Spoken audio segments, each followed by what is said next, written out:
Hello everyone, this is Julian from Kanen Coffee, and today we have a quick mill Vetrano. This is a 2B EVO, a dual boiler espresso machine, and it came to us for a few issues. The main issue was the fact that the group head wasn't receiving any water or any pressure. Everything was going straight to the drip tray. There's a valve or a release in your drip tray that connects to a few different valves. Mainly, you got your conjunction of a vacuum release valve and a few others here, and then we air valve also, and then you have the expansion valve, OPV valve in the back that controls water coming through from the pump. So what we did for those is we replaced the boiler safety valve, which is that it's kind of a hybrid for these machines. It has a few different valves in one. We replaced that fully, and then we did go inside of the expansion valve, replace the red gasket that's inside of it, and then we adjusted the valve until it stopped leaking, because that's one of the main ways of getting water into your drip tray, is that it will go through that valve and go straight into your drip tray. Also did a tune-up on this machine, replacing the group head gasket, descaling both boilers of the machine, and descaling your group head, and all the valves and all the pipes that go to and fro all these boilers. Making sure to descale the main part, which is the hot water and steam one, because those clog up really nicely if you leave scale in there for too long.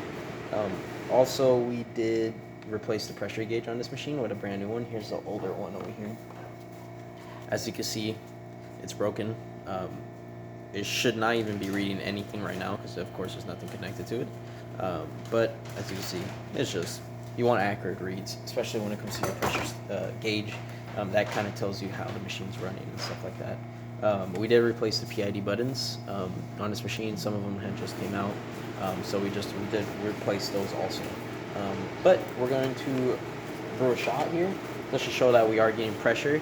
You're going to be able to see it on the gauge, and you're going to be able to see it in the coffee and not in the drip tray. So we're going to pull this lever.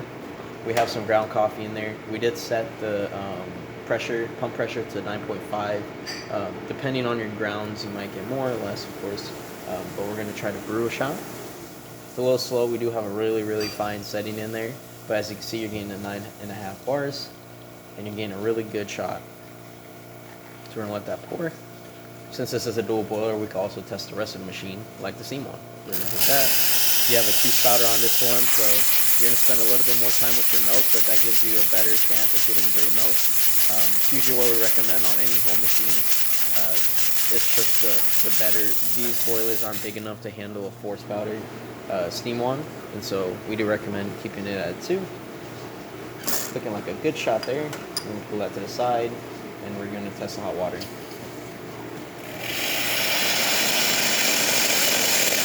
you see, working well.